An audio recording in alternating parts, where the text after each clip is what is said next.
Bismillahirrahmanirrahim. Assalamualaikum warahmatullahi wabarakatuh.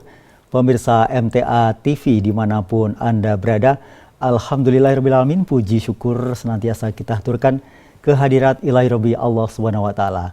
Di siang hari ini, mudah-mudahan kita semuanya dalam keadaan sehat walafiat, tidak kurang suatu apapun.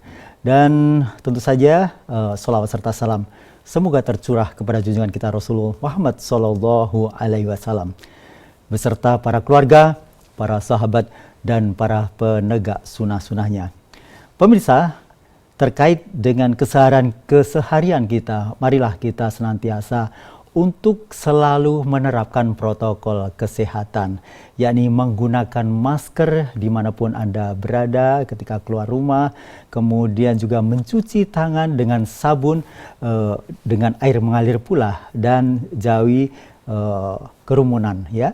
Dan untuk Anda semuanya, 3M ini marilah kita jadikan sebagai lifestyle kita atau gaya hidup kita keseharian di masa pandemi. Dan itu pun sebenarnya ketika tidak di masa pandemi pun itu juga sesuatu yang insya Allah akan bisa kita ambil manfaatnya. Sesuatu yang hari ini khusus, istimewa, karena di hari Ahad ini, 30 Mei 2021, kita bisa bersua di acara yang spesial. Inilah spesial program tentang dialog kesehatan bersama pakarnya yang terkait dengan COVID-19 ini. Beliau adalah Satuan Tugas Gugus COVID. Beliau adalah juru bicara dari Rumah Sakit UNS Surakarta. Dr. Tonang Dwi Ardianto, spesialis patologi klinis PhD. Kita sapa beliau yang sudah ada di ujung Zoom sana. Assalamualaikum warahmatullahi wabarakatuh, Dr. Tonang. Waalaikumsalam warahmatullahi wabarakatuh. Sehat Dr. Tonang? Iya. Alhamdulillah. Iya. Mas Rudi, Mas Rudi. Betul sekali. Ini Dr. Tonang, wah ini backgroundnya Rumah Sakit UNS, betul? Ini saya sedang di kantor juga ini sendirian. Jadi mohon maaf saya tidak pakai masker ya karena saya sendirian ini pas nggak ada teman yang lain. Ngaten, monggo silahkan. Baik, pemirsa dimanapun Anda berada, saya akan sedikit sampaikan tentang beliau. Dr. Tonang ini, beliau dulu S1-nya di UNS tahun 99, kemudian PhD beliau ada di Tottori, Universitas Jepang di tahun 2006. Kemudian spesialis beliau patologi klinisnya di tahun 2011, kemudian pengalaman di luar negeri sudah banyak sekali, Singapura, Australia, Thailand, Prancis, Italia, Swiss, Vietnam, dan mungkin masih ada yang tidak tersebut di sini. Kemudian beliau sekaligus adalah dosen di Fakultas Kedokteran dan Pasca Sarjana Universitas 11 Maret Surakarta, selaku Wakil Direktur Pelayanan dan Diklit tahun 2015 hingga 19. Kemudian dilanjutkan di tahun 2020 hingga 2023. Sekaligus beliau ada di bidang organisasi Perhimpunan Dokter Spesialis Patologi Klinis PDS Patlin tahun 2016 hingga 19 hingga sampai tahun 2022. Kemudian Kompartemen JKN Perhimpunan Rumah Sakit Indonesia atau Persi di tahun 2016 hingga 19, dilanjut lagi hingga tahun 2022. Benar demikian ya Dr. Tonang? Ya, alhamdulillah. Ini berarti kita wajib untuk menyimak acara ini, dan sekaligus bagi Anda yang kadang-kadang hanya mendapatkan informasi-informasi yang tidak jelas, mungkin karena tetangganya lebih suka membuka gadget, kemudian Anda tidak pernah, maka Anda langsung saja mengiyakan apa yang disampaikan. Nah, terkait dengan tema hari ini adalah varian baru COVID-19, kemudian antisipasi lonjakan kasusnya. Kemudian ini ada seputar vaksinasi. Ini hal-hal yang saat ini sedang banyak mungkin dipendam untuk dipertanyakan hari ini. Dokter, silahkan untuk menyampaikan prakatanya. Silahkan, Dok. Baik, terima kasih. Jamaah sekalian, Assalamualaikum warahmatullahi wabarakatuh. Waalaikumsalam Semoga warahmatullahi semua dalam situasi dan kondisi yang sehat. Langsung aja ya, biar nanti kita cukup punya waktu untuk diskusi, maka kami akan menyampaikan dengan sederhana dan ringkas saja. Sesuai dengan topik hari ini, izinkan saya untuk share. Saya belum dapat izin share ini, Mas Rudi mau izin, dapat diberi izin share. Nah, nanti kita akan bahas tadi betul, jadi bicara soal lonjakan kasus, bicara soal mutasi virus yang juga banyak kita dengar, dan juga bicara mengenai vaksinasi. Saat ini kami sampaikan apa adanya, memang situasi kita masih harap-harap cemas, artinya ada saat di mana kita merasa khawatir.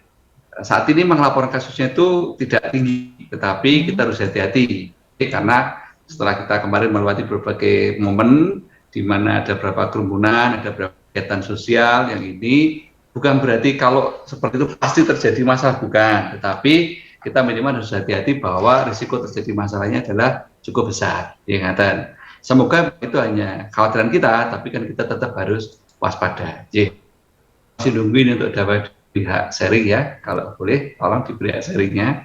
Ya. Mungkin langsung bisa disampaikan terkait dengan PPT yang sudah disampaikan, dioperasikan dari sini ya. Ini Dok, silakan Dok. Maksudnya gimana? Ini sudah tampil, Dok? Oh, masih belum lihat dari sini ya. Berarti tampilnya dari sana gitu maksudnya ya? Iya, Dok. Saya di sini tidak bisa melihat itu yang ditampilkan apa ya? Toh, boleh saya sharing aja deh biar lebih mudah saya kira. Biar di sana. Ini lewat Zoom. Baik. Oke, baik. Sambil nunggu ya, kami sampaikan betul pesan dari Mas Rudi, hati-hati banget bahwa situasi ini kadang buat kita menjadi terlena, merasa sudah bebas, merasa tidak masalah, tapi sebetulnya malah lebih berat ya, situasi ini bagi penjenengan semua, karena risikonya yang besar. Dan kita sampaikan bagaimana posisi kita terhadap beberapa hari ini, sehingga nanti kita bisa sama-sama seperti apa. Nah, baik, sudah bisa kelihatan sekarang? Ya. Apakah sudah terlihat di layar televisi? Sudah, Dok, sudah. Sudah, baik. Ini cepat saja ya, karena ini hanya untuk memancing diskusi. Nanti setelah kita paparkan ini, kita langsung masuk diskusi. Kita bahas COVID-19, COVID-19, lonjakan, mutasi, dan vaksinasi ya. Hari ini bersama dengan MTA. Nah, ini sedikit gambaran yang barangkali sudah banyak didengar. Ini adalah kondisi yang kita pernah dengar ada di India. India mengalami suatu lonjakan yang luar biasa kasusnya waktu itu. Nah, kita uraikan ternyata ada 5 faktor, minimal 5 ini. Minimal 5 ini yang dominan sebagai faktor penyebabnya. Pertama adalah disiplin itu longgar dalam protokol kesehatan, yaitu melonggar. Nah, longgar itu sebetulnya juga begini, dipengaruhi oleh bahwa pada saat setelah mengalami kasus yang cukup tinggi dulu di sekitar akhir tahun, gitu ya, akhir tahun cukup tinggi, ternyata di Februari itu kasusnya turun sekali. Di bulan September mereka pernah mencapai 100.000 kasus sehari. Di bulan Februari tinggal rata-rata 10 ribuan. Ibaratnya 10% dari puncak sebelumnya. Ini merasa sudah aman, orang dan longgar, ya longgar terhadap protokol kesehatan. Kemudian testingnya juga menurun, artinya nggak lagi semangat melakukan testing. Kemudian banyak kegiatan berkerumun. Nah, ditambah lagi orang merasa sudah ada vaksin kok. Pada waktu itu sebetulnya vaksinasi di India baru tercapai waktu itu ya, waktu kejadian itu baru 2,2%. Sekarang pun mereka baru di angka yang lengkap sudah 3,1%, yang baru satu kali suntikan 11%. Jadi belum cukup ini. Nah, terakhir baru soal mutasi. Sebetulnya mutasi virus itu bukan faktor utama sebetulnya, dia merupakan faktor bersama-sama dengan beberapa faktor lain ini. Ini yang menyebabkan India melonjak tinggi. Pertanyaannya sekarang adalah bagaimana dengan kita? Apakah disiplin prokes melonggar? Saya kira kita harus akui sama-sama, ya. Artinya sama-sama itu ya tidak hanya masyarakat ya, kita juga ngaku kita juga longgar. Kedua, jumlah testing kita turun, betul sekali. Jumlah testing kita turun sekali. Kita tidak seperti bulan Januari yang sangat tinggi, sekarang kita turun sekali jumlah testing kita. Dan banyak kegiatan berkerumun, ya kita akui kita ada. Gitu kan? Vaksinasi, saat ini pun kita baru di angka ini, 3,8% sudah lengkap. Kalau yang dapat 1% dapat 1 dosis sekitar 5,7. Nah, mutasi kita juga ada. Jadi terus terang memang posisi kita saat ini, kalau apakah bisa seperti India? Mungkin. Hanya kita perlu bersyukur bahwa India telah mengalami itu. Tentu kita harus belajar supaya kita tidak ikut-ikutan mengalami seperti India. Tanpa harus kehilangan empati, kita tentu ikut prihatin ya, tetapi jangan sampai kita ikut mengalami seperti India. Nah, bagaimana posisi kita? Ini terakhir kemarin seperti ini angkanya. Beberapa orang mengatakan bahwa kan angka kematian hanya 2%. Iya, 2%. Tapi karena kasusnya 1,8, 2% menjadi 50.000. Ini yang kita harus hati-hati untuk mengatakan. Jangan menganggap mudah. Oh, hanya sekian persen, ternyata sekian persen itu adalah karena tinggi jumlah kasusnya ya sana. Ini vaksinasi, ini baru sampai pada angka ini, belum banyak terus terang. Secara total, ya ini kita baru sekitar katakanlah angka sekitar 26 hampir 27 juta. Baru itu, kita belum punya banyak lagi. Dan ini kalau dinilai terhadap seluruh penduduk, kita tadi baru angka sekitar 3,8% tadi aja dulu, ya gitu. Nah, ini adalah bicara mengenai orang sering bertanya, apakah benar kalau vaksinasi itu berhasil memang bisa menekan kasus. Kita lihat contoh yang ada di Amerika, ketika mereka sudah mencapai 45%, maka betul kasusnya turun betul. Seiring dengan pertambahan vaksinasi, semakin vaksinnya tambah, kasus semakin turun. Ini contoh yang paling bagus juga di Inggris. Ya, Inggris ini soalnya penduduknya sekitar paling hanya 1/10-nya Amerika penduduknya ya. Amerika itu 380 jutaan, Inggris itu 1/10-nya lah, sekitar itulah, angkanya nggak banyak. Sehingga ketika vaksinasi naik cakupannya, kasusnya turun. Ya, di Chili mah agak beda. Chili ini karena vaksinasinya naik, kasusnya juga turun, tapi turunnya tidak sebagus yang di Inggris sama di Amerika. Nah, tapi udah 47%. India karena baru sekitar totalnya ya, secara gross ya, masih 7,5% juga betul, belum terlihat penurunan. Tapi beda berarti kita harus akui bahwa kalau vaksinasinya sudah semakin tinggi, baru kasus semakin turun. Kalau baru sedikit ya belum kelihatan.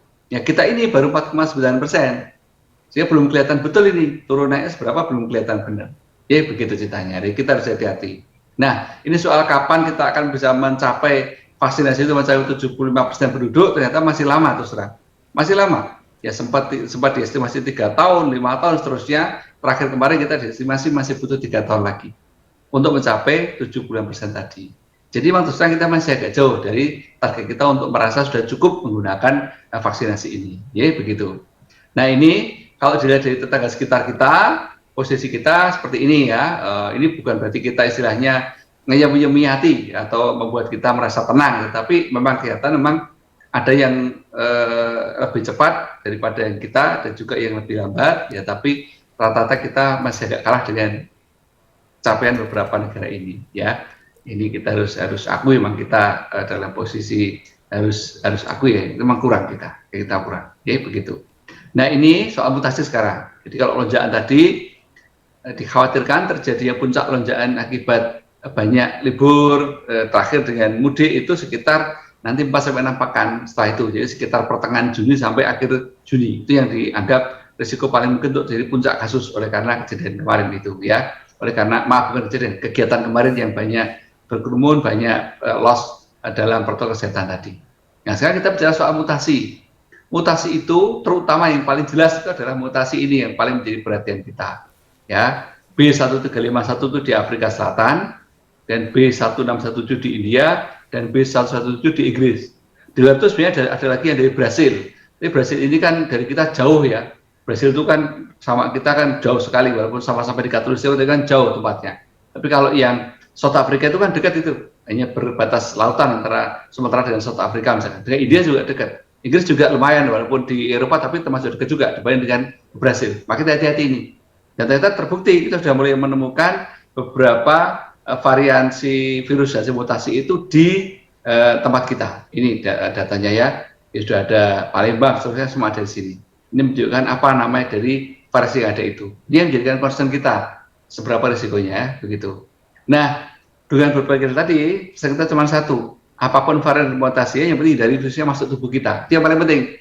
Selama kita bisa menghindari itu, walaupun dia mau mutasi kayak apapun, kita tidak masalah. Tidak masalah, gitu ya. Baik. Nah, itu sebagai pembukaan kita. Nanti kita akan bahas sama-sama. Yang berarti sekali lagi adalah kasus mungkin melonjak, artinya kemudian itu besar, kita harus waspadai. Vaksinasi kita masih belum cukup, masih banyak yang belum tervaksinasi. Kita baru dapat sekitar 5% paling tetap begitu, ya. Dan mutasi sudah ada, sehingga kita punya risiko untuk terinfeksi. Walaupun sekali lagi mutasi kayak apapun, kalau memang itu tidak masuk tubuh kita, tidak masalah. Ya. Demikian ya sebagai pembukaan, nanti Baik. kita diskusikan bagian-bagian tertentu, nanti saya buka lagi gambar yang bisa mendukung jawabannya, penjelasan. Ngaten, monggo kami kembalikan. Baik, terima kasih. Silakan. Baik, terima kasih Dokter Tonang. Dan dokter pernah menyampaikan bahwa untuk memulai dari diri kita dan keluarga, lingkup terkecil itu adalah dengan 3M ya. Memakai masker, kemudian mencuci tangan dengan air mengalir, pakai sabun, kemudian menjaga jarak. Namun ini juga ditambah lagi ada 3T yang testing, tracing, kemudian juga treatment. Nah, ini seberapa jauh manfaatnya? Sementara saat ini banyak sekali kita yang kadang-kadang karena sudah lebih dari 1 tahun menggunakan masker itu seakan-akan, mohon maaf, sumpah begitu ya, jenuh betul. Nah, ini bagaimana mengatasi hal tersebut, Dok? Baik, sebetulnya kalau bilang tambahan, sebenarnya tambahannya tidak hanya 3T ya. Di 3M itu ditambah lagi 2M, yaitu menghindari kerumunan dan mengurangi mobilitas. Nah, saya suka menyebut begini, di antara 5M itu sebetulnya yang paling hakiki 2, yaitu mengenakan masker secara istiqomah dan tumaninah, itu bahasa saya begitu ya, dan rajin mencuci tangan, itu kita lakukan. 2 hal ini menurut saya adalah mutlak, artinya nggak perlu ada hubungan dengan orang lain, tetap jalan, nggak perlu ada atau tidak ada orang lain, tetap harus jalan terus, begitu 2 ini. Sementara kalau yang menjaga jarak, ya kita berusaha maksimal, menjaga jarak berusaha maksimal, mencegah kerumunan juga berusaha maksimal. Tapi memang ada saatnya kita kadang terjepit pada situasi di mana kita tidak mungkin menjaga jarak, itu ya ada. Tapi jangan jadikan alasan, karena itu berarti kita nggak usah 5M, salah. 2M pertama tetap harus jalan, yaitu pakai masker dan cuci tangan. Bahwa kita tetap berusaha berkeras untuk menjaga jarak, mencegah kerumunan dan mengurangi mobilitas, kita usaha maksimal. Nah, kalau dengan demikian kita berharap nanti hasilnya baik gitu loh. Nah, 3T itu adalah upaya kita untuk begini, testing, tracing, dan treatment itu. Begitu ada orang yang positif, segera ketahuan, ya, di testingnya kita perbaiki sehingga ketahuan itu positif, langsung kita lakukan tracing. Dia kontaknya ke siapa saja, gitu kan, siapa saja, gitu. Nah, kalau sudah begitu kita lakukan isolasi, supaya nanti dia tidak kontak semana-mana lagi. Nah, itulah dengan 3M kita jaga, kalaupun terpaksa kena satu, segera kita blok dengan tracing dan treatment, sehingga tidak menyebar kemana-mana. Ini sebenarnya penting ini. Di samping itu, nanti tambah, kalau sudah begitu, oke, Anda yang belum pernah kena, kita vaksinasi sekarang. Biar segera menjadi punya kekebalan, sehingga nanti akhirnya virusnya itu mau kemana-mana bingung. Ketemunya orang udah sembuh, ketemu orangnya udah antibody. Begitu harapan kita. Ya, ngaten, monggo silakan. Baik, kemudian ini dari pertanyaan dari WA, dari Niken di Klaten. Saya pernah membaca artikel dari Pandemi Talk bahwa donor plasma konvalesen dari penyintas COVID untuk orang yang positif COVID itu tidak efektif. Seberapa besar manfaat donor plasma konvalesen untuk penderita yang positif, Dok, dengan ikhtiar kesembuhan yang lain, misalnya seperti berjemur dan makanan yang bergizi dan lain-lainnya? Baik, Bu Niken, dasar utama dari kita menghadapi infeksi virus adalah daya tahan tubuh. Daya tahan tubuh itu terbagi 2 secara mudah, yaitu kita punya tentara tubuh, ya, punya senjata khusus namanya antibodi. Nah, dengan punya kekuatan itulah kita melawan virus. Sekarang bagaimana dengan penggunaan misalkan berjemur atau mungkin dengan nutrisi? Ini adalah upaya kita untuk membuat supaya tentara kita itu segar. Tentara kita segar dan kuat itu menggunakan tadi ya berjemur, ya nutrisi yang bagus, itulah untuk membuat tentara kita segar. Sedangkan kalau kita bicara tentang antibodi, dia memang butuh suatu upaya. Ya, dengan dalam hal ini kita lakukan dengan upaya vaksinasi. Ya, kecuali kalau yang sudah terlanjur terkena, dia butuh antibodi. Tapi kalau belum, kita upayakan dengan menggunakan vaksinasi. Nah, jadi itu titik poin yang untuk bicara tentang nutrisi olahraga di sana. Sementara kalau tadi kita bicara tentang donor plasma, ini agak beda. Donor plasma itu ibaratnya adalah ada orang yang pernah kena COVID, dia sudah sembuh, dia punya antibodi, ibaratnya dia punya senjata khusus tadi. Nah, ini ada orang yang sakit sekarang sedang melawan virus COVID. Nah, kemudian kita berusaha, oke, kalau begitu antibodi dari sembuh ini, senjatanya kita berikan kepada yang sakit ini. Jadi dia bisa melawan peperangan terhadap virus COVID. Nah, karena namanya membantu senjata, maka ada beberapa yang penting. Nomor 1, yang mau memberi ini tentu harus punya senjata yang banyak.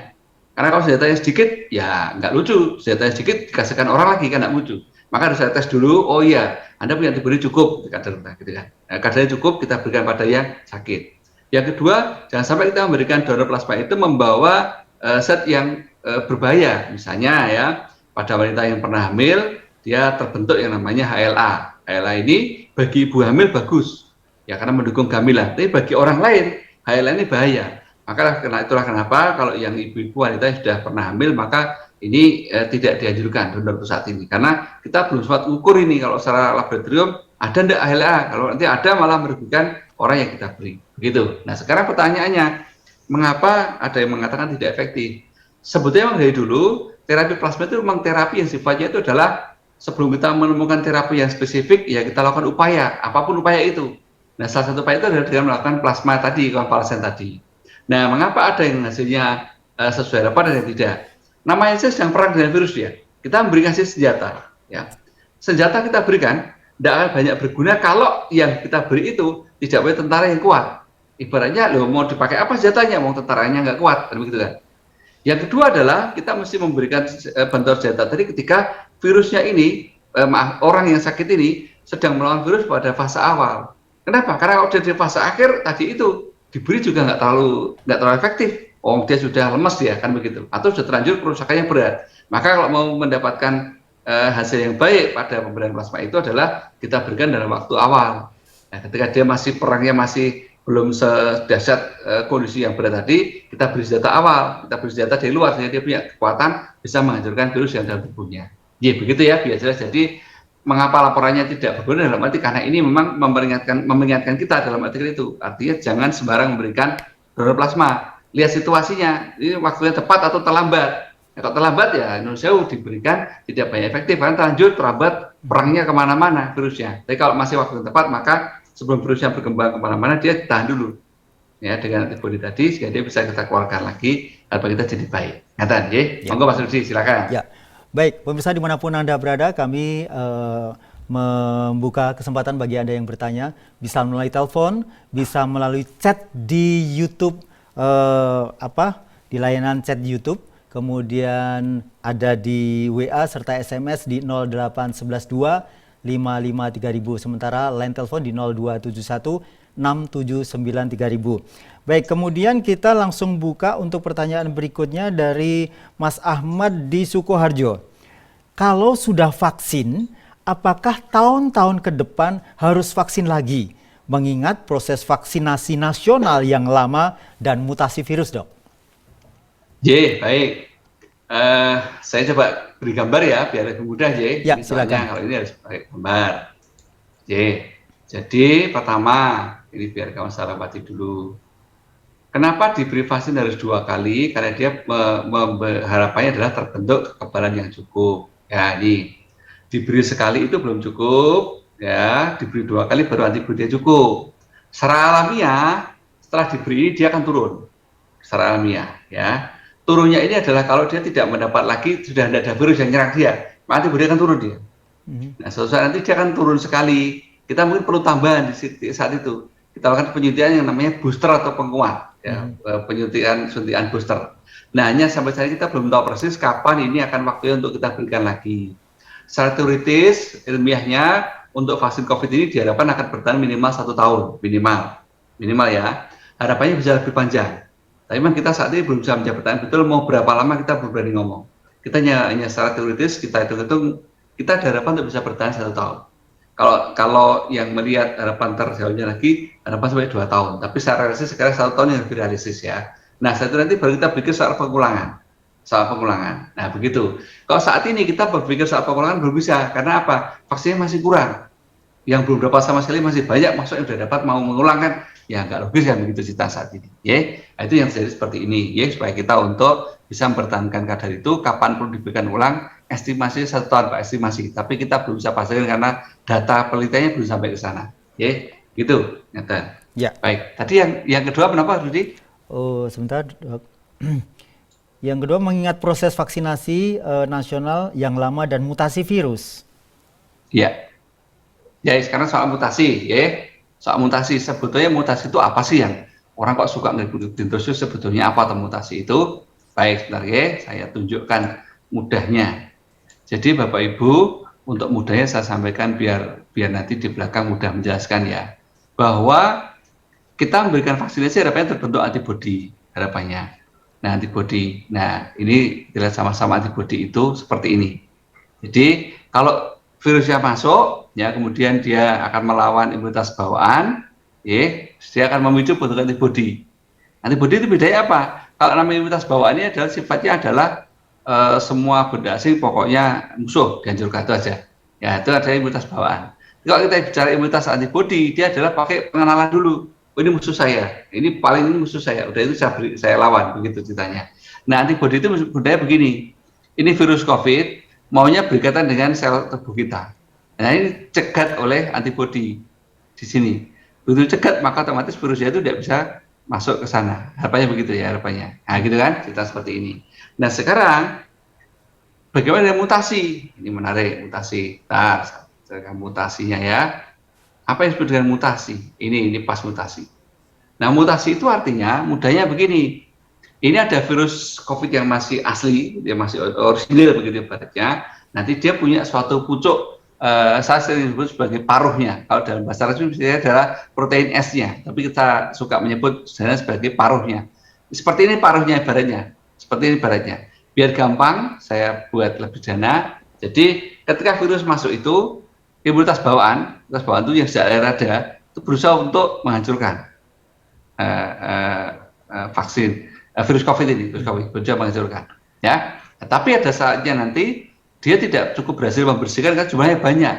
Maka sebagian tetap bisa akan berkaitan dengan sel manusia kita, ya tubuh kita. Hanya kalau dia punya antibodi, maka berarti antara ini sel virus COVID ini pucuknya tadi, ya mau berkaitan dengan reseptor di sel tubuh kita dihadang oleh oleh antibodi misalnya dihadang oleh antibodi, nanti dia dibersihkan. Harapan seperti itu, harapan kita. Nah, cuma memang pertanyaan tadi sampai kapan antibodi itu akan bertahan, ini yang kita belum bisa jawab pasti. Paling lama baru dianggap 1 tahun. Ya, bertanya diduga paling lambat 1 tahun harapan kita. Semoga tidak sampai kurang dari itu. Walaupun ada yang mengatakan bisa sampai 2 tahun, tapi kita realistis akan mengatakan 1 tahun. Itulah mengapa Presiden mengamanahkan untuk kalau bisa vaksin selesai setahun. Karena harapan kita berarti orang yang divaksin pertama kali dulu itu kembali menerima vaksin gitu ya, biar nanti ceritanya. Nah, inilah antibodi kita. Jadi, nanti bentuknya lah. Bagaimana mutasi? Kalau tadinya virus itu punya cucuk lagi, paruh, cucuk bahasa Jawa ya, punya paruh warnanya kuning. Maka ketemu antibodi kuning dia langsung kehambat. Ya, dikunci oleh antibodi, selesai dia. Tapi mutasi itu berarti ada bagian dari paruh itu yang mulai berubah warna karena dia mengalami mutasi. Ya, kuningnya mulai dapat semburat, mungkin semburat apa, terutama semburat merah misalkan begitu. Nah, karena dia jadi merah seperti ini, maka nanti ketemu antibodinya jadi agak luput. Kenapa? Karena dia tidak mengenali. Ini kok warna tidak seperti warna dulu, lah bisa mengenali. Ini yang disebut kadang-kadang orang suka baca berita bahwa mutasi membuat virus itu lebih mampu menghindar dari antibodi kita. Itu seperti ini ceritanya. Tapi walaupun bagaimana, paruh tetap ada kuningnya, paruh itu tetap ada kuningnya, yang walaupun ketambahan merah sama putihnya. Nah, antibodi berarti masih bisa untuk yang sisi kuningnya ini, walaupun dia tidak bisa mengantisipasi untuk yang masih warna lain, kan begitu ceritanya. Ya, itu bedanya di sana itu seperti itu. Jadi bedanya begitu. Jadi apapun tetap lebih baik kita dapat vaksin, tetap ada antibodi karena akan melindungi banyak virus. Ya, hanya sebagai virus yang mengalami mutasi yang dia tidak bisa menghadapi langsung, gitu ya ceritanya. Nah, oke, sekarang jadi sudah cukup jawab pertanyaan belum tadi? Kenapa vaksin tadi kita bisa tetap gunakan vaksin untuk menghadapi mutasi selama memang mutasi itu masih belum full semua jadi merah. Selama masih ada kuningnya dia masih bisa untuk kita lawan, walaupun efektivitas vaksinnya menurun, tapi masih bisa kita gunakan. Ngaten, ya, silakan Pak Rudi. Ya, baik. Demikian tadi pertanyaan tentang mutasi dan beberapa hal yang lain, dan kita langsung menuju ke chat yang ada di YouTube. Ada Kirjanto di Ngemplak, Dok, saya habis divaksin, langsung kemeng sampai sekarang. Tanggal 4 Juni kemarin, rencana 4 Juninya vaksin yang kedua. Sebaiknya vaksin ndak, Dok, kok agak takut saya. Mungkin saya juga bisa sampaikan testimoni, saya juga nggak vaksin pertama nggak apa-apa ini, Dok. Alhamdulillah. Ya, karena sepertinya kok macam-macam ini efeknya. Kalau vaksin kedua kapan Mas Rudi? Nanti 15 Juni. 15 Juni, baik. Jadi begini ya, sebetulnya orang diberi vaksin itu sama dengan orang dapat infeksi. Bedanya cuman kalau vaksinasi itu terukur. Terukur artinya jelas bahwa jumlah yang di paparan atau jumlah infeksinya berapa itu terukur gitu. Bedanya di situ. Nah, namanya diberi vaksinasi tentu ada reaksi. Sama dengan kalau anak-anak bayi-bayi kita itu divaksin ya pakai demam semalam, mungkin agak rewel semalam, itu sama sebetulnya. Nah, hanya memang tiap orang itu beda-beda. Jadi tidak bisa kita jadikan patokan bahwa kalau yang namanya diberi vaksin akan begini, enggak. Karena kekuatan orang lain-lain. Kita diberi vaksin, terjadi perang dalam tubuh kita. Perang antara vaksin dengan sistem pertahanan tubuh kita untuk memicu terbentuknya suatu antibodi. Nah, perang ini kalau memang tubuh kita kuat, ya tidak masalah. Dia tidak muncul sebagai gejala. Jadi kalau perang ini kuat, tubuh kita lemah, dia bisa muncul sebagai gejala. Nah, begitu bedanya. Yang penting adalah sudah terbentuk antibodi. Bagaimana suntikan kedua? Insya Allah jalan terus. Itu lebih baik ya untuk saat ini. Demikian. Monggo silakan, Mas Rizky. Baik ya, mudah-mudahan tidak perlu ada perasaan khawatir itu tadi ya. Amin, amin, Ya, amin. ya. Baik, kemudian kita langsung ada penelpon nih dok. Assalamualaikum warahmatullahi wabarakatuh. Halo, assalamualaikum. Waalaikumsalam. Dengan siapa di mana Bapak? Saya Kabupaten Semarang. Agak terputus-putus, mungkin bisa diulang. Ya. Ya. Di Kabupaten Ya. Dari Semarang jelas kita aja, dari Semarang. Monggo. Halo, masih Ya, bisa? halo. Ya, silakan dari Semarang. Siapa namanya? Saya Juwair dari Kabupaten Semarang. Silakan ya. Kemarin tetangga saya sebelum hari raya itu ada yang divaksin. Kemudian sesudah divaksin itu pulang ke rumah. Sampai di rumah terus pergi ke berkebun. Lah sampai di tempat kerjaannya itu semaput.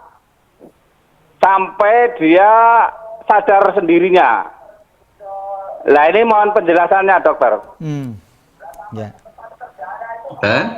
Ya. Ya. Sajab J.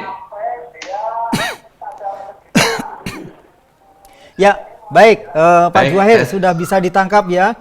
Jadi ada tetangga yang sudah divaksin, kemudian berkebun, kemudian pingsan, kemudian bangun sendiri, begitu. Silakan, Pak Dokter. Baik, terima kasih Pak Juwair. Begini Pak, ya orang diberi vaksin itu sekali lagi memang terjadi suatu proses perang. Tapi ini perang dalam arti perang latihan perang ini, bukan perang dalam arti infeksi. Kalau infeksi itu kita perang beneran. Kita nggak tahu musuhnya berapa, kita nggak ngerti musuhnya itu mau dari mana. Itu namanya infeksi. Makanya risikonya besar. Jadi kalau vaksinasi itu kita sengaja latihan perang. Latihan perang itu berarti kan kita tahu persis skenario-nya. Nanti musuhnya dari mana? Oh disuntik di lengan, kan itu kan ya jelas.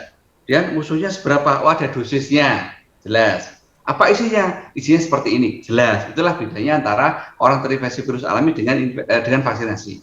Tapi sama-sama apapun, begitu vaksinasi masuk terjadi perang di tubuh kita. Perang antara sistem pertahanan tubuh kita dengan vaksin tadi. Ini namanya latihan perang. Kalau infeksi tadi perang beneran, latihan perang. Latihan perang sehingga terjadi suatu proses. Otomatis sebetulnya kita dalam tubuh kita itu terjadi suatu penggunaan energi.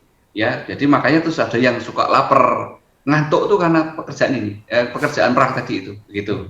Nah itu dulu nomor satu. Nah sekarang, apakah orang pingsan tadi itu karena vaksin ya? Tentu kita cari ya. Tapi begini untuk sebagai keterangannya.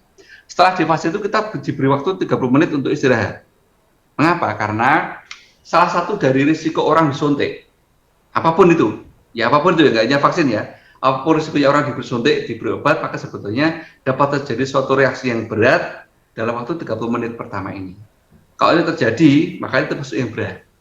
Maka kita observasi, kita tunggu sampai 30 menit, ternyata nggak muncul, ya sudah. Berarti minimal untuk yang reaksi yang sifatnya berat, itu bisa kita sementara nggak muncul kan begitu kan. Dia pulang ke rumah. Dia sekarang kerja terus dia pingsan. Terus dia sampai bangun sendiri. Kalau menurut saya yang lebih mungkin terjadi adalah tadi Pak, habis divaksin itu memang tubuh kita bekerja keras untuk melakukan latihan perang tadi. Di saat seperti itu kita paksa kerja, maka bisa jadi dia pingsan. Nah, alhamdulillah kemudian bisa kembali sadar lagi sendirinya dan sendirinya. Jadi ini murni karena tadi, menurut saya karena kelelahan tadi. Kalau karena vaksin benar, maka yang muncul tuh kalau memang vaksin ya benar-benar berat benar kalau memang benar vaksin. Ya sampai dirawat di rumah sakit, sampai isolasi, sampai begitu. Kalau benar-benar dia memang mengalami karena vaksin. Tapi kalau bukan karena vaksin ya cukup di rumah, istirahat, nanti tersembuh. Nah, itu bisa demikian. Ya, ngeten Pak Juwais, silakan ngeten. Baik, kita buka lagi kesempatan di telepon. Assalamualaikum warahmatullahi wabarakatuh. Ya, kita beralih ke WA yang datang dari Musirawas, Kalimantan. Dari Pak Sobri di Musirawas. Oh, maaf, Sumatera Selatan ya. Ada video yang beredar yang katanya bekas suntikan vaksin mengandung magnet. Benda logam bisa lengket. Ini benar atau hoax? Kalau benar, apakah berbahaya bagi kesehatan? Demikian Pak Dr. Tonang. Terima kasih Pak. Ini memang sudah beredar banyak Kandungan vaksin itu tidak ada yang sifatnya logam. Ya, karena kandungan vaksin itu isinya adalah vaksinnya itu sendiri dan ada beberapa zat penyerta. Zat seperti itu biasanya wujudnya adalah zat dalam bentuk pelarut maupun dalam bentuk garam. Ya, garam dalam itu bukan garam itu berarti garam rumah bukan ya, tapi maksudnya zat yang sifatnya seperti garam. Itu ada ini. Tidak ada antibiotiknya, tidak ada unsur logamnya jelas. Maka sebetulnya ketika vaksin itu tidak akan mungkin muncul daya magnetik, tidak Pak. Video yang muncul itu sebenarnya adalah pertama saya malah videonya saya bercanda Pak. Sama dengan kita pernah misalkan suka bercanda nempelin koin di ini ya di dahi, wah nempel itu kan dulu juga bercanda. Ini sebenarnya juga bercanda Pak. Nah yang membuat video pertama kali sudah mencabut videonya dan menceritakan bahwa saya sebenarnya cuma bercanda loh gitu. Tapi terlanjur menyebar kemana-mana, membuat orang terinspirasi membuat video serupa kan begitu. Yang di pameran ada itu jadi. Tapi yang jelas Pak sudah kita coba berulang kali, kita buktikan berulang kali. Ditempel, ada yang nempel Pak, ada juga tidak. Bedanya apa? Sebenarnya ternyata sana, karena masing-masing orang beda, bukan karena vaksinnya Pak. Mungkin karena ada cairan keringatnya, mungkin ada Pak. Sehingga ada yang nempel dan tidak, dan itu tidak ada hubungan dengan vaksinnya. Jadi clear Pak, tidak ada. Jadi mengatakan misalkan mau diberi chip, nanti kalau udah diberi chip itu kita dipantau dari mana-mana bisa. Nah ini saya ceritakan juga. Chip dalam pemahaman seperti ini itu secara teknologi ada Pak, yaitu misalkan beberapa alat itu kita beri pasang sensor, nanti kalau misalkan mobil kita dicuri orang misalkan, atau barangkali kalau HP kita dicuri orang misalkan, itu bisa kita pantau di mana posisinya, begitu. Ini namanya adalah teknologi namanya RFID. Ya, tetapi ini perlu suatu kekuatan pemancar. Nanti ada yang radiusnya mungkin kekuatan deteksinya itu mungkin ada yang 1 kilo, 5 kilo, mungkin 10 kilo misalkan. Atau mungkin yang bagus sekali mungkin bisa sampai 100 kilo. Artinya kalau mobil saya dicuri di sini, dia kemarin nih ketahuan ini orangnya Klaten belok kemana itu, misalkan begitu contohnya, ada sensornya. Jadi berarti dia butuh kekuatan pemancar yang luar biasa. Nah kita sekarang mikir logika aja. Kalau vaksin mau diberi itu, mau pakai antena yang mana? Masa semua antena dipakai untuk menyensor atau memonitor alat tadi? Enggak.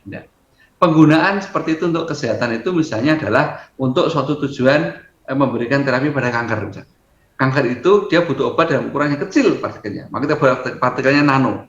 Kemudian nanti diantarkan dengan pembelian, harapan nanti bisa kita pantau. Begitu pasien obatnya masuk pasien, kita pantau dengan mesin radiologi. Tahu nanti obatnya itu, kan di sensor tadi kan kemana? Oh ya betul, sesuai harapan dia masuk ke jantung dia ada ke kanker apa? Nah, itu berarti bagus. Adalah upaya kita. Itu penggunaan yang seperti itu. Nah kalau kita misalkan vaksin mau diberi, supaya kita mikirnya sederhana. Dari semua vaksin 26 juta lebih yang dipakai Indonesia tadi, itu sekitar 22 juta diantaranya adalah vaksin yang dibuat oleh Bio Farma. Apa iya Bio Farma mau membuat seperti itu? Buat apa juga betul kan di sana? Atau kadang-kadang kalau saya pas ketemu orang yang kekas seperti itu saja juga begini. Kalau betul itu mau menggunakan microchip untuk menguasai dunia seperti yang Mbak ceritakan, yang diberi chip itu ya nggak usah kita ya cukup aja para pejabat, mungkin presiden, mungkin menteri, mungkin jenderal begitu. Lah kalau cuma kayak kita diberi itu buat apa gitu kan? Ini logika aja kita. Jadi clear Pak, tidak ada Pak chip dalam vaksin, tidak ada daya magnetnya. Ya clear ya, begitu ya. Monggo silakan Pak Rifki. Baik, terima kasih Dr. Tonang. Dan kita sudah ada di paruh waktu untuk nanti usai di 2:30. Dan insya Allah kami akan berikan kesempatan. Namun sebelumnya kita ikuti jeda pariwara berikut ini.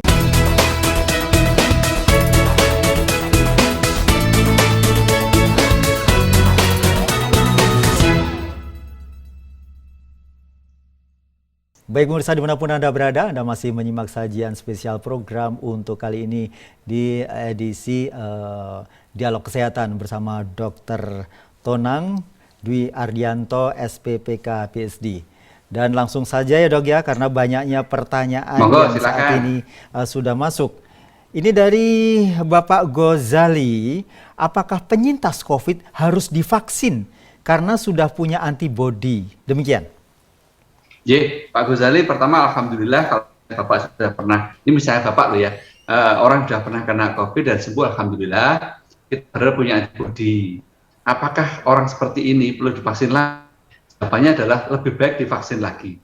Kenapa? Begini Pak, dia kena COVID, dia punya antibodi. Sebut saja misalnya dia kena COVID tadi oleh virus, ya, virus COVID, sebut saja virus COVID X1, itu mudahnya kita ngomong kan. Nah dia akan membentuk antibodi terhadap X1 itu. Alhamdulillah ini. Nanti udah dapat kemasukan X1 lagi, dia sudah aman. Nah sekarang, apakah ini perlu divaksin? Dilalah, kita akan coba kita beri vaksin. Vaksin ini kita buat, ya, dilalah dengan virus COVID yang kodenya X2.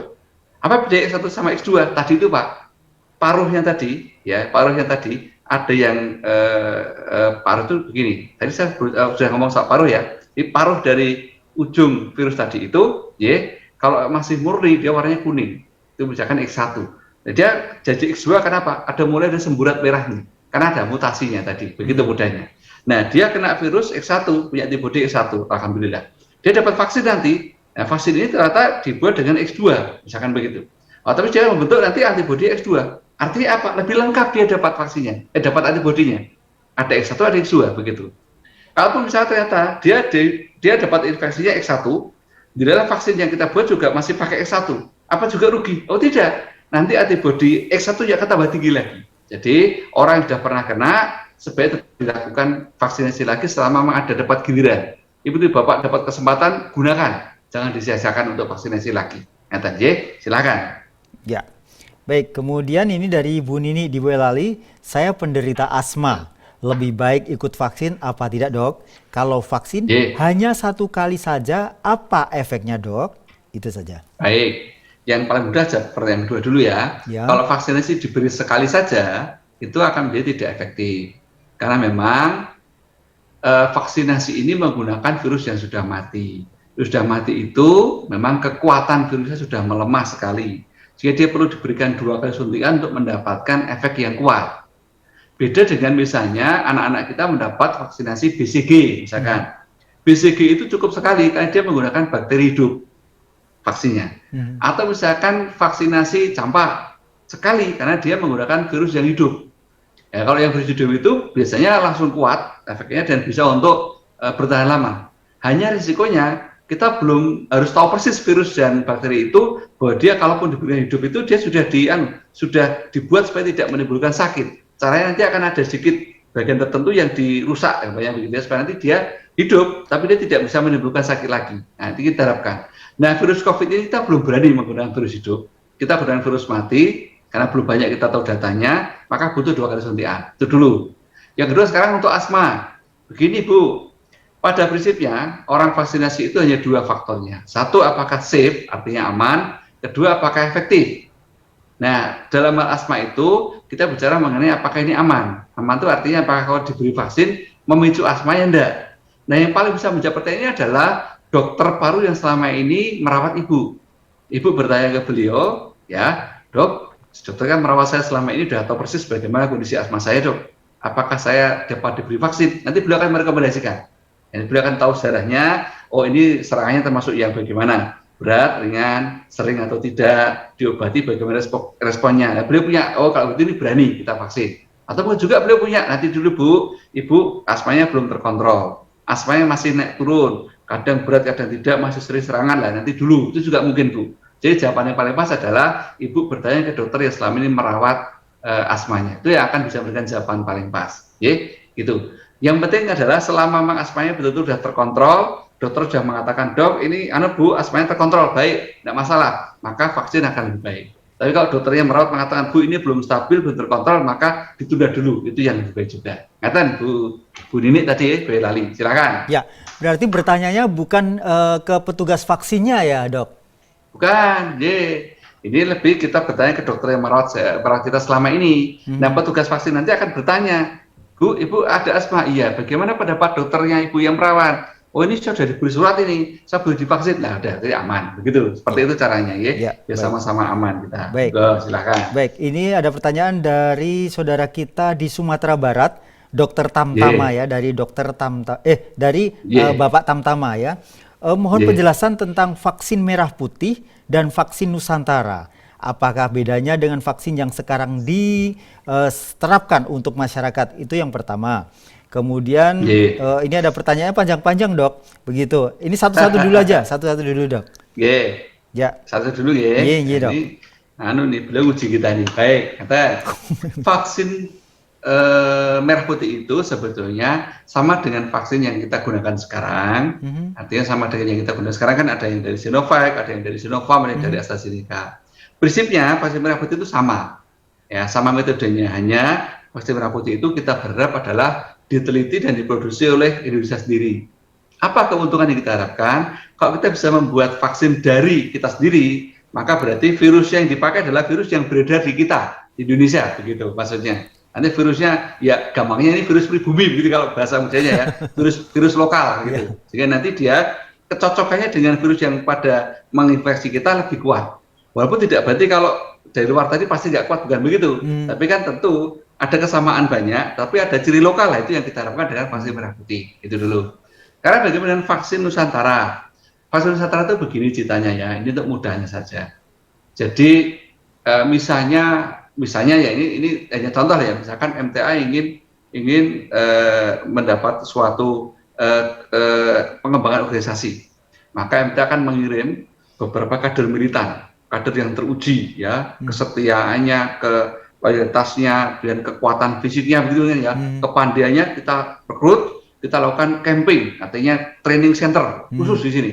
Kita gembleng kuat begini satu nanti kita sebar ke Kalimantan, ke Maluku, kemana-mana. Harapannya apa? Dia akan mampu menularkan ilmu yang dia punya tadi itu, sehingga di semua tempat tadi mendapatkan ilmu yang sama akhirnya. Begitu. Nah, ini adalah bicara tentang vaksin Nusantara. Nah, sama dengan itu, vaksin Nusantara itu artinya darah kita diambil, kemudian diambil sel-sel yang khusus, yaitu namanya sel dendrit.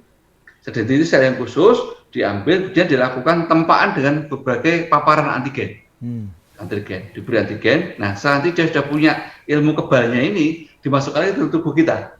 Dimasukkan tubuh kita, terus dia nyebar ke yang lain, memberitahu, ini loh, nanti ada begini-begini tuh, saya sudah dapat gemblengannya. Nah, itu karena sehingga akhirnya kita berarti tubuh kita bisa semua punya kekebalan dari hasil gemblengan di luar tadi. Itu namanya vaksin Nusantara.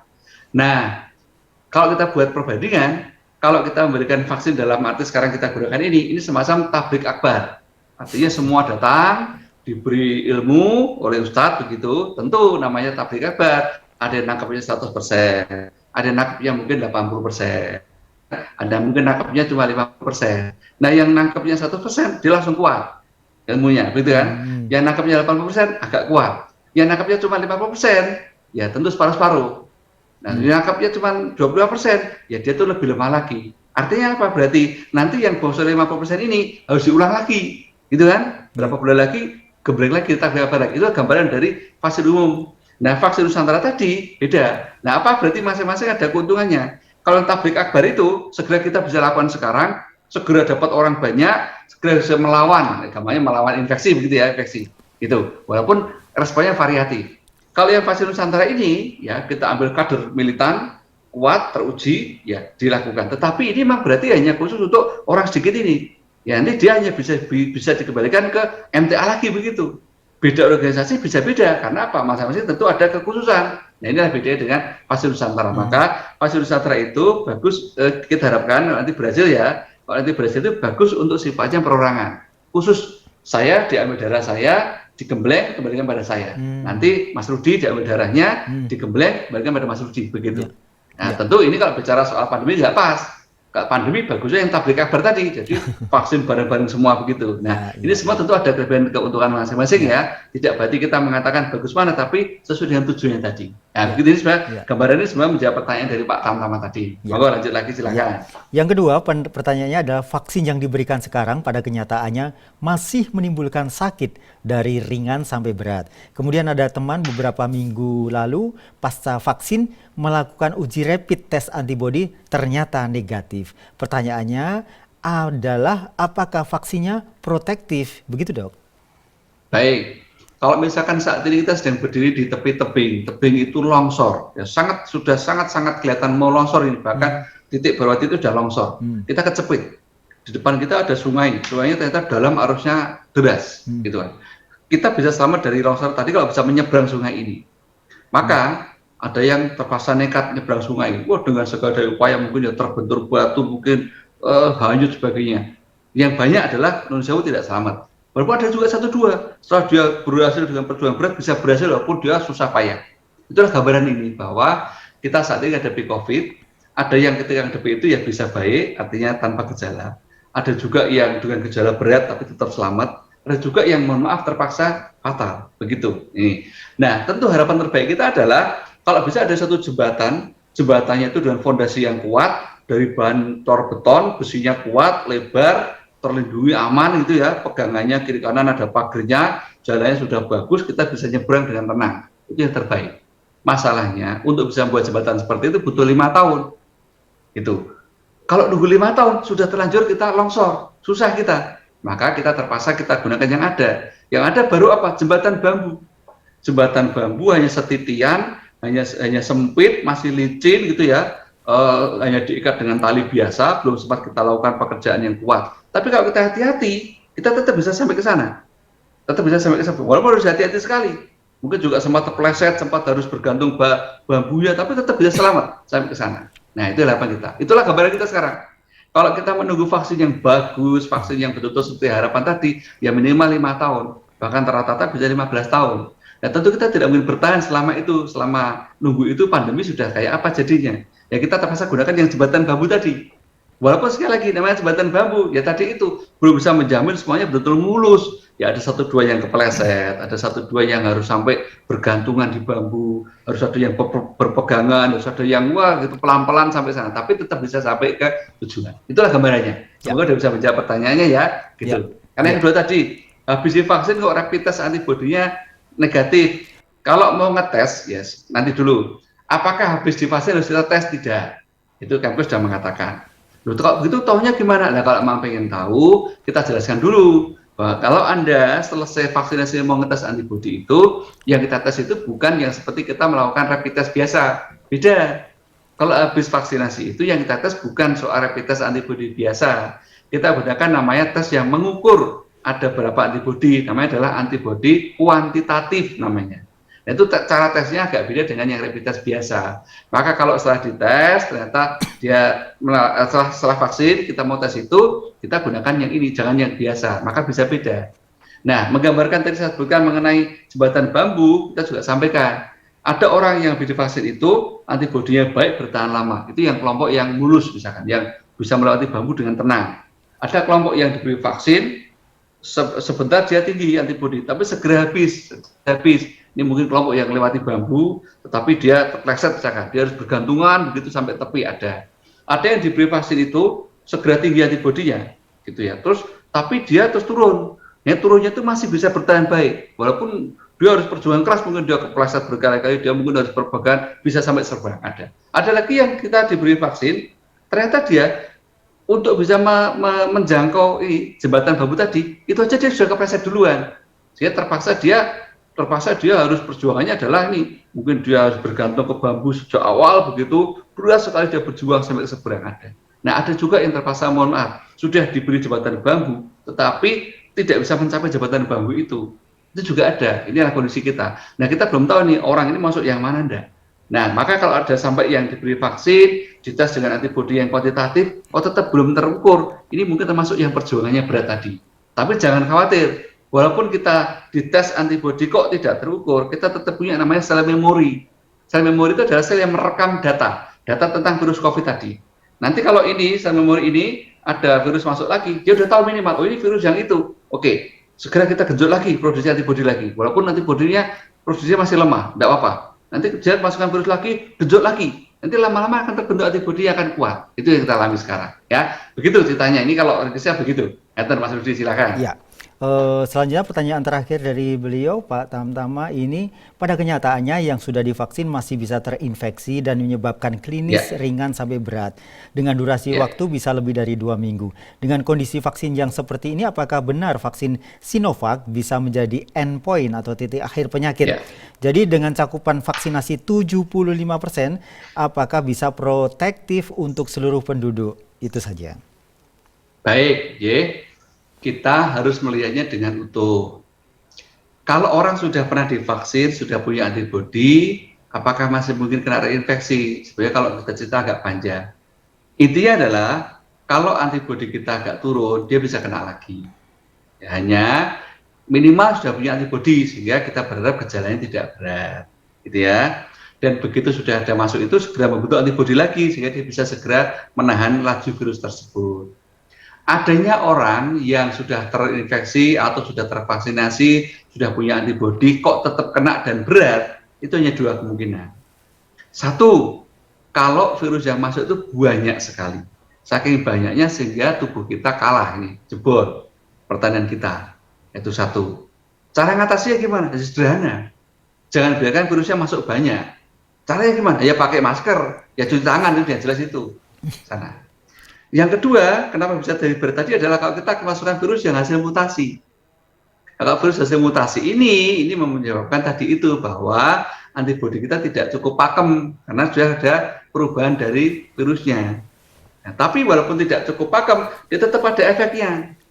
Tetap ada efeknya sehingga dia tidak seperti kalau kita nggak punya antibodi kemasukan virus ya kita jebol benar. Tapi walaupun ini mutasi, ada antibodi minimal menahan. Nah, kita harus hati-hati mengatakan bahwa seolah-olah kok vaksin tidak ada gunanya. Sebetulnya virus yang datang pada kita, itu sebagian besar masih virus yang asli, yang orisinil. Yang mutasi itu sedikit. Jadi kalau sampai kita sudah divaksin, gitu ya, terus kita masih kena karena yang mutasi, itu berarti kita sudah bisa menahan yang tidak mutasi sebetulnya. Sudah bisa menahan yang tidak mutasi, itu kita bisa tahan. Hanya yang mutasi lah kita terpaksa jebol. Artinya apa? Kita mesti bersyukur. Seandainya nggak ada mutasi, seandainya nggak ada vaksinasi, berarti semua yang virus tadi itu jebolkan kita semua. Ketika ada vaksinasi, maka yang sebagian besar virus bisa kita tahan. Hanya 1-2 yang mutasi itu yang terpaksa jebol. Nah, begitu ceritanya. Ya, tetap ada gunanya. Terus, apakah berarti 70% yang protektif? Ini seperti kalau kita lihat, kalau Bapak Ibu lihat kawanan kerbau di padang rumput. Begitu ada kelihatan singa, harimau, hendak menerkam, maka mereka membuat lingkaran. Lingkarannya adalah yang jantan-jantan kuat itu di sekeliling luar. Di belakangnya ada betina-betina. Anak-anak semua di dalam. Terus terlindungi. Itulah konsep dari pertahanan kelompok. Sama dengan vaksin. Kalau nanti yang sudah tervaksinasi itu banyak, mereka bisa buat lingkaran luar tadi sebagai pelindung kita. Yang terpaksa tidak bisa divaksin di dalam. Apa contohnya? Ya sudah tua sekali, nggak bisa divaksin karena sudah terenta. Yang anak-anak belum bisa divaksin karena belum ada vaksinnya. Yang sedang sakit-sakitan belum bisa divaksin. Ini yang tengah-tengah. Dilindungi oleh sekitar tadi. Maka 70% adalah yang sudah cukup untuk bisa melindungi bagian luar ini. Supaya virusnya nggak bisa nembus. Itu yang jadi. Jadi tetap Pak, tetap bisa Pak. Tetap bisa kita lakukan walaupun memang persoalan kita berat. Karena saat ini pun kita baru mencapai 5%. Tapi tadi bukti bahwa begitu mulai 40% mulai terasa efektivitasnya. Nanti 75% baru terefektif betul terasa. Ini yang kita masih perjuangan. Tapi insya Allah saya masih yakin bahwa ini masuk bagian. Hanya sekali lagi, tidak berarti vaksinasi itu tunggal. Tidak. Vaksinasi baru berhasil kalau protokol kesehatan tetap kita jaga. Sampai kapan? Sampai nanti tercapai tadi Pak, kekebalan bersama tadi. Nah saat itu nanti baru mulai. Maka kita sekarang mendengar kata-kata bahwa ada video. Amerika tidak pakai masker kok, sana nggak pakai masker kok. Indonesia aja yang ini ngawur macam-macam. Saya jawab nanti dulu. Amerika itu sekarang mulai tidak pakai masker karena apa? Sudah 45% vaksinasinya. Gitu. Australia mulai tidak pakai karena sudah tinggi. Vaksinasinya kasus sudah rendah. Kita ini vaksinasinya masih rendah, kasusnya masih tinggi. Ya jangan ikut-ikutan. Karena fase kita belum sampai ke sana. Ngatan, silakan. Monggo Mas Budi silakan. Baik. Semakin lama semakin paham insya Allah dan analogi yang disampaikan mudah untuk kita tangkap. Pak Dokter, ini ada pertanyaan dari YouTube chat ya dari Nur Aini Respati. Dokter, saya pernah cek beberapa kali hasilnya bukan TB, bukan asma, bukan bronkitis. Yang ada bakteri atau virus bulat begitu, occur katanya. Bukan batang TB, agak lupa anaknya. Itu untuk vaksin aman atau tidak dokter? J, baik. Karena tentu dengan data ini kita belum bisa memastikan benar ya, pian itu termasuk yang mana. Tapi saya buat siapa yang mudah begini aja. Bahkan seorang penderita TBC sekalipun, asal sudah dalam proses pengobatan, sudah tidak aktif, walaupun masih pengobatan ya, sudah tidak fase akut, sudah tidak aktif, itu aja boleh divaksin kok. Ya, apalagi kalau tadi penyebut tadi kan bukan TBC, bukan apa, hanya ada ini, insya Allah sih masih bisa. Tetapi tentu yang paling bisa menilai adalah dokter yang merawat. Atau dokter akan punya informasi banyak, dengan kebiasaan pasien ini apa ya, ini betul-betul karena apa, beliau yang perso.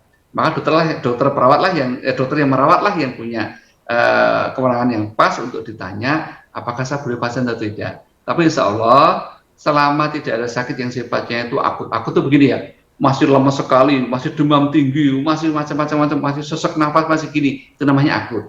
Kalau seperti itu tentu ditunda ya. Tapi kalau sudah tenang, diberi obat, dia sudah tidak kambuh-kambuhan, maka bisa kita pertimbangkan untuk kita beri vaksin. Ngeten, Bu Nur Aini, silakan lanjutkan. Ya, baik. Kemudian pertanyaan berikutnya adalah salah satu upaya untuk pencegahan virus COVID-19 adalah vaksin.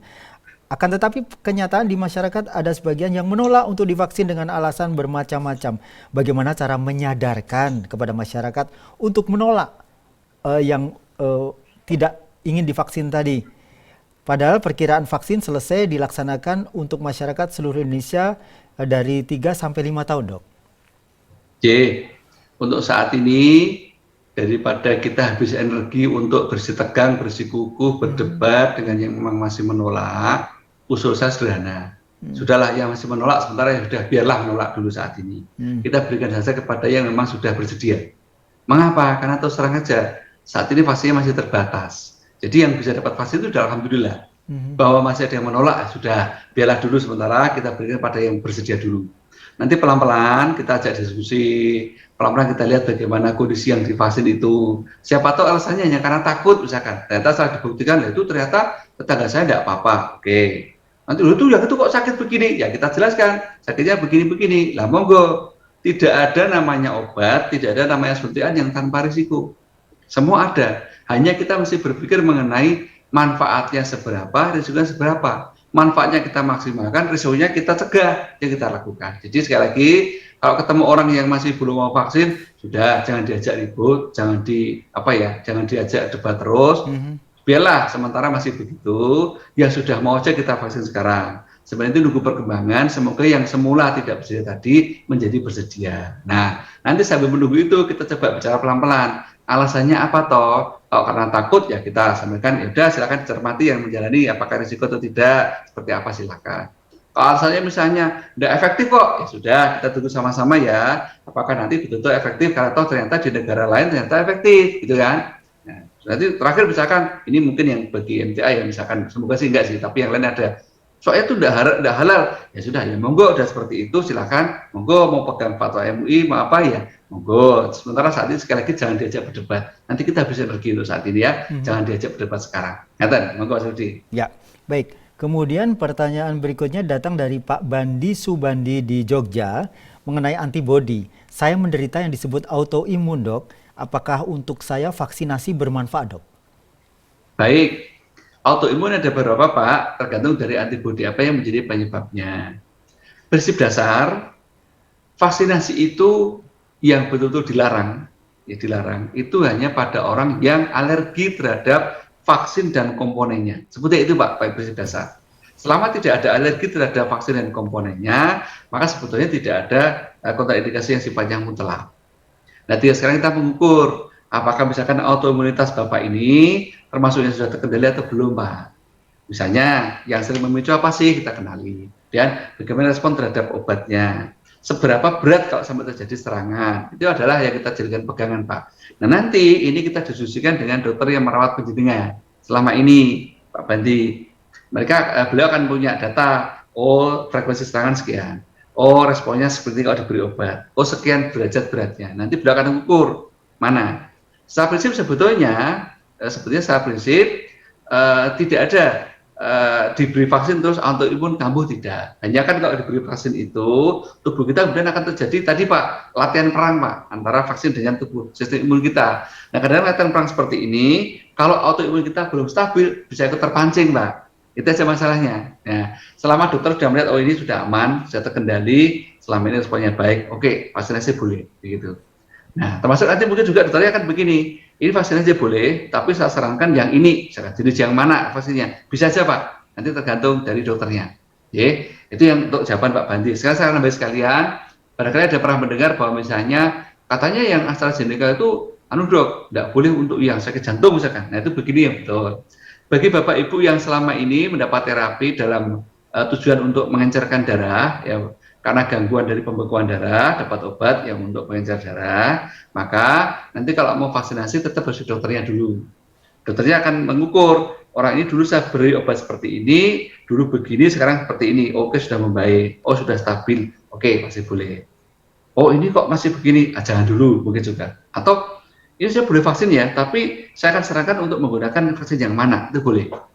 Loh dok, kalau begitu boleh milih vaksin dok. Yang boleh milihkan itu dokternya, karena dokternya melihat kondisi kita, bukan kita boleh milih masing-masing, gitu ceritanya ya. Ngaten, saya kembalikan, monggo Mas Rudi silakan. Baik, kemudian dari Bapak Edi Santoso bertanya, kami selaku calon haji sering mendengar informasi bahwa virus yang saat ini digunakan tidak disetujui WHO dan Arab Saudi menolak. Mohon pencerahannya tentang ini dok.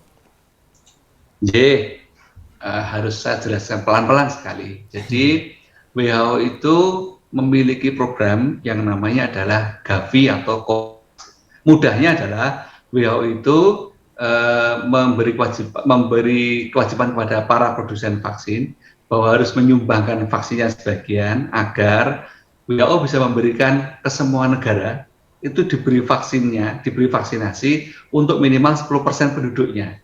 Misalkan suatu negara itu punya 100 juta penduduk, maka WHO akan memberikan vaksin gratis 10 juta, misalkan begitu mudahnya. Nah, untuk bisa menjadi vaksin yang digunakan WHO dalam program pemberian vaksinasi inilah ada proses namanya prakualifikasi. Nah, dalam proses prakualifikasi ini orang-orang bagian pengadaan yang paham betul ya, maka ada proses nanti pemberkasan, dokumentasi, memenuhi beberapa syarat-syarat administratif itu untuk dapat masuk ke sana. Nah memang sampai terakhir pengumuman tanggal 18 Mei kemarin untuk yang vaksinasi dari Sinovac itu belum masuk Pak di dalam daftar prakualifikasi WHO tadi. Nah yang sudah masuk yang lain ada berapa ya, tapi yang Sinovac belum.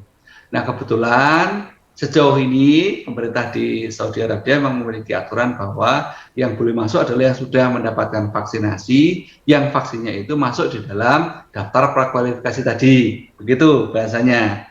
Nah memang sampai saat ini belum.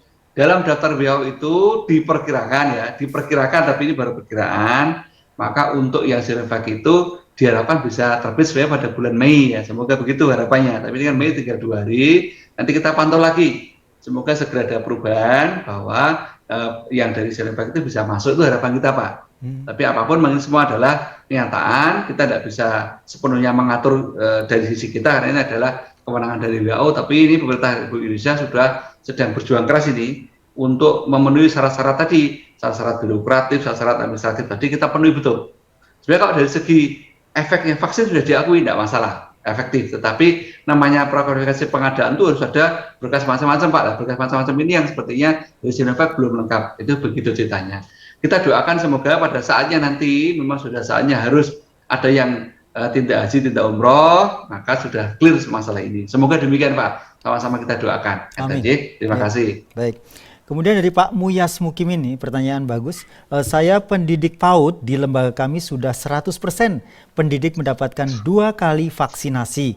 Terlepas dari kebijakan Disdik, nanti seperti apa? Apakah aman jika kami melakukan pembelajaran tatap muka terbatas, Dok? Baik, kita sebutkan tadi memang dulu harapan pemerintah itu adalah pada tahap pertama nakes ya, sudah clear semua. Tahap kedua itu meliputi termasuk guru.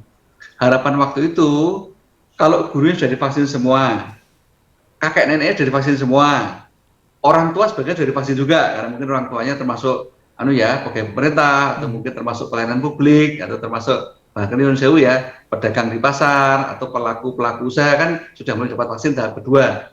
Harapan ini adalah selesai nanti sekitar bulan Juni-Juli selesai. Nah, saat itulah kita berharap ketika Juli kita mulai, harapannya ini harapan sekali lagi kalau belum bisa kita pastikan ya, mulai tatap muka, maka harapan kita yang tua-tua udah beres semua. Nah, yang anak-anak memang belum dapat karena vaksinnya memang belum ada sampai saat ini. Nah, tapi mereka terlindungi oleh orang-orang tua ini. Begitu. Harapannya adalah anak-anak itu dari rumah sudah aman karena kakek nenek sudah dapat vaksin, orang tua dapat vaksin, diantar langsung dari rumah ke sekolah. Dan sampai sekolah ketemu dengan guru, kemudian tenaga kependidikan sekolah sudah vaksin semua juga, kan begitu. Nah, mereka lakukan kegiatan, pulang jemput lagi orang tuanya lagi, itu betul sehingga harapannya anak-anak itu aman, begitu Pak ceritanya. Ya, nah sekarang Bapak alhamdulillah sudah dapat 100%. Nah sekarang sudah 100%, apakah betul sudah aman? Betul. Ini yang kita harus sampaikan pelan-pelan. Bapak tentu hidup non sewu tidak hanya di PAUD. Maksudnya begini Pak, sehari ini Bapak tentu tetap beraktivitas di luar PAUD kan, masih ketemu orang di luar PAUD, begitu. Orang tua muridnya juga masih ketemu orang di luar PAUD Pak. Sehingga kita tetap harus waspada. Maka kalau nanti betul ada kebijakan distrik setempat maupun nanti dari Kemdikbud, misalnya betul dimulai PTM terbatas, ya. Yang penting adalah begini Pak, tetap kita jaga supaya ruangan tempat pelaksanaan tetap muka maupun prosesnya itu kita upayakan betul-betul minimal terhadap risiko penularan. Apa wujudnya? Jelas ya, protokol kesehatan pasti sudah jelas. Harus betul-betul ada proses screening suhu, harus ketat betul, cuci tangan harus ketat betul, masker harus ketat betul, tidak mau tidak ada pilihan lain sudah sana. Kemudian kalau mungkin Pak ruangnya justru kita buat ventilasinya terbuka. Jadi mohon maaf untuk selama pandemi ini AC bukan sesuatu yang dianjurkan. Justru kita buka jendelanya, kita pasang kipas angin nggak perlu supaya anginnya itu berputar cepat, berputar sehingga virus itu seandainya pun betul ada 1-2 di antara yang itu sebagai membawa virus itu terbang keluar. Saya virus COVID itu begitu kena matahari mati Pak sebetulnya Pak. Gitu. Artinya keluar matahari sebenarnya dia kena panas, sudah kering dia mati. Gitu. Maka kita buat seperti itu ceritanya. Nah, kita buat seperti itu supaya kita minimal Pak. Karena sekali lagi, Bapak tetap hidup di luar PAUD. Artinya ada aktivitas di luar PAUD. Sehingga kita tidak bisa mengatakan 100% aman, karena sudah vaksin semua. Ini kita harapkan adalah vaksin buat kita lebih aman. Tapi tidak 100% saat ini, karena masih ada faktor lain. Nanti kalau sudah 70% orang itu semua divaksin, ya kita berharap nanti bahwa baik orang tuanya di rumah, baik sekolahnya, baik nanti kehidupan di rumahnya Pak Guru, di rumahnya Bu Guru, semua sudah dalam posisi vaksin, ya kita bisa lebih tenang nanti. Ya begitu ceritanya, Ngata, monggo silakan. Ya, ini sudah ada di penghujung waktu Dok. Adakah yang ingin ditandaskan terkait dengan fenomena yang saat ini terjadi, pro kontra dan kemudian ketidakfahaman orang, dan bagaimana kita menginformasikan kepada orang-orang agar bisa memahami kondisi seperti ini Dok? Baik. Ini di ujung waktunya MTV loh ya, kalau saya tidak di ujung waktu sebetulnya. Baik begini. Ya, jadi Bapak Ibu sekalian, situasi saat ini kita masih dalam situasi yang penuh waspada. Karena kasus kita masih meningkat, vaksinasi kita belum seberapa. Maka tetap, senjata kita tetap trisula, yaitu protokol kesehatan. Kedua, testing, tracingnya 3T, dan vaksinasi. 3 ini tidak saling menggantikan. Tidak saling menggantikan. Yang ada adalah saling membantu, saling melengkapi. Maka kita nggak bisa memilih, saya mau vaksinasi tok, nggak mau yang lain, nggak boleh. Saya cuma mau protokol tok, saya nggak mau divaksin, juga nggak jalan. Pemerintah saya mau testing tok, saya nggak mau ngeragati yang lain, juga nggak jalan. Tetap harus jalan semua. Nah, mari kita sekarang dukung 3-3-nya ini supaya kita bisa segera melewati fase ini. Nah, kita sudah lelah terus sekarang, sudah jenuh. Nah, setelah jenuh ini, kalau kemudian kita menyerah, kita selesai sudah.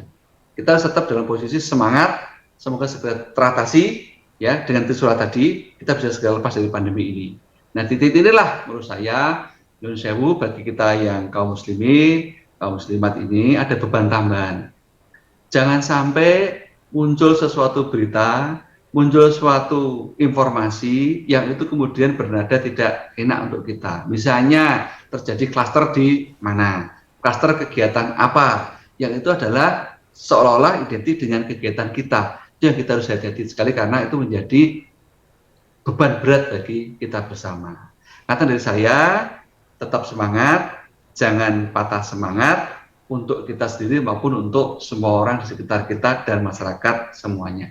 Ngaten materi dari saya, mohon maaf kalau ada yang kurang. Nanti kalau perlu kapan lagi kita ketemu lagi, siapkan pertanyaan yang banyak lagi dan kita akan berusaha untuk jelaskan sejelas-jelasnya. Maturun Mas Rudi, terima kasih untuk semuanya. Ya. Assalamualaikum warahmatullahi wabarakatuh. Waalaikumsalam warahmatullahi wabarakatuh. Terima kasih Dr. Tonang Dwi Ardianto, SPPK PhD. Dan mudah-mudahan kita akan bisa menangkap apa-apa yang sudah disampaikan beliau terkait semua yang tadi berhubungan dengan varian baru COVID-19, antisipasi lonjakan kasusnya, serta seputar vaksin.